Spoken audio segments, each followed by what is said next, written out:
Hello guys, good morning everyone. Hello, good morning po sa lahat ng ating mga viewers ng mga taga-STL ng Laguna. Ayan. So, ilang araw pa tayong hindi nakapag-update sa STL po ng Laguna guys. Pagpasensya na guys at iba yung na-update natin kahapon. So, ngayon naman po ay mag-update tayo ng STL ng Laguna. Ito guys, kahapon meron sa aking humingi ng sumada. Ang naibigay ko po ay 11, 19, 17 ata yun. At saka yung isa naman, 26, 38. So, alam nyo kasi guys, naisip ko kasi kahapon, yung 26 kasi nga, 25 tapos 17. So, baka magpasunod si 26. Tapos 38 naman kasi ito 28 baka ibaba si 38. Pero naisip ko na guys talaga si 11. Kaya medyo hindi para-pareho yung bigay ko kasi nga baka pwede din si 38 or pwede din si 11. So nagkasuma-sumada. Kitang-kita kasi guys sa sumada ng 8 kasi nga ito 8 yan, 8 rin ito. So ito ay 8 rin.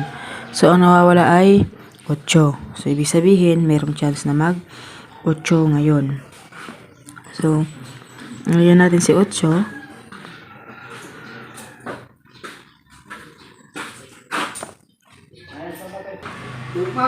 Okay, so 8. 7.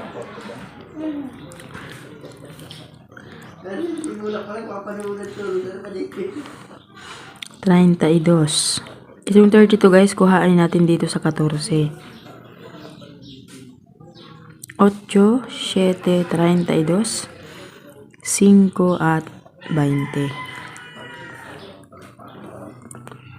Okay? So, STL po yan ng Laguna. So, ang next natin dito, STL po ng Rizal.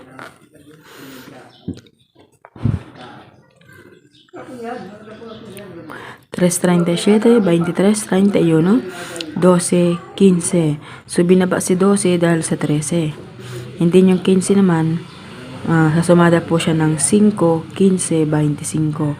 So, kaya naglabas si 15. And then, pwede rin po lumabas si 35 kasi siya po ang nawawala sa merong mga 5. Diba?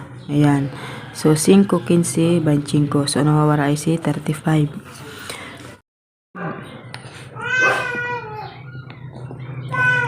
Gis 19, 24 at 30.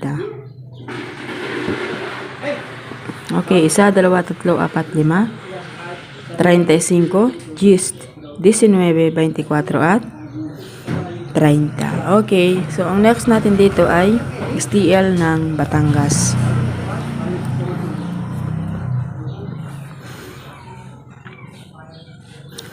Ang Batangas mayroong chance na mag-bumpiang.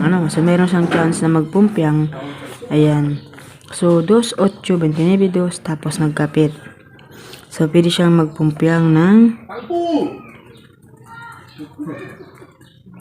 11, 20, 29. Okay? So dito na tayo guys sa pwede siyang mag-30. Dahil 32, 31, so 30.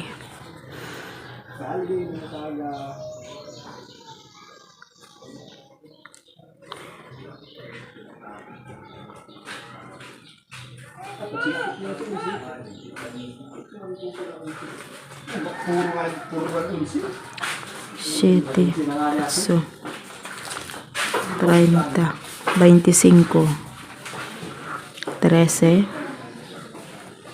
23, 25,